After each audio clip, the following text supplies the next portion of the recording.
રાજકોટ શહેરમાં મોડી રાત્રે ફરી એકવાર મેઘરાજાએ શરૂઆત કરી હતી વરસવાની। અનેક વિસ્તારોમાં ધોધમાર વરસાદ ખાબક્યો। રાત્રિના 12 વાગ્યાથી લઈને 2 વાગ્યા દરમિયાન અહીં 2 કલાકમાં 1 ઇંચ જેટલો વરસાદ ખાબક્યો। સામાન્ય વરસાદમાં જ મુખ્ય માર્ગો પર પાણી ભરાવાની સમસ્યા સર્જાઈ।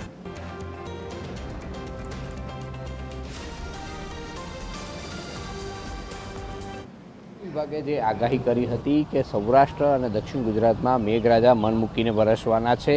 અત્યારે વાત કરીએ તો એ વરસાદની વાત હવે સાચી થતી હોય તેમ રાજકોટ સહિત સૌરાષ્ટ્રના જુદા જુદા વિસ્તારોમાં મેઘરાજા પોતાનો હેત અને ક્યાંક કહેર વરસાવી રહ્યા છે। રાજકોટની ખાસ કરીને વાત કરવામાં આવે તો રાજકોટમાં ગઈકાલે સવારથી જ વાદળછાયું વાતાવરણ હતું અને ઝરમર ઝરમર વરસાદ વરસી રહ્યો હતો। તો ગઈકાલ રાત્રિના સમયે મેઘરાજાએ પોતાનો હેત વરસાવ્યો હતો અને લગભગ 12 વાગ્યાથી વરસાદ શરૂ થયો હતો અને 2 વાગ્યા સુધીમાં લગભગ 1 ઇંચ વરસાદ પડ્યો હતો। વરસાદ પડતાની સાથે જ શહેરના મુખ્ય માર્ગો કહી શકાય એવા કાલાવડ રોડ છે, 150 ફૂટ રિંગ રોડ છે, રેસકોર્સ છે સહિત છે જુદા જુદા વિસ્તારોમાં પાણી મુખ્ય માર્ગો પર પાણી ભરાયા હતા, જેથી વાહન ચાલકોને વાહન ચલાવવાની મુશ્કેલી પણ પડી રહી હતી। પરંતુ વરસાદ રાત્રિના સમયે વિરામ લેતા મુખ્ય માર્ગો ઉપરથી પાણી ઓસરી ગયા છે અને ફરી જનજીવન જે રીતના ચાલતું હોય તે રીતના શરૂ થઈ ગયું છે।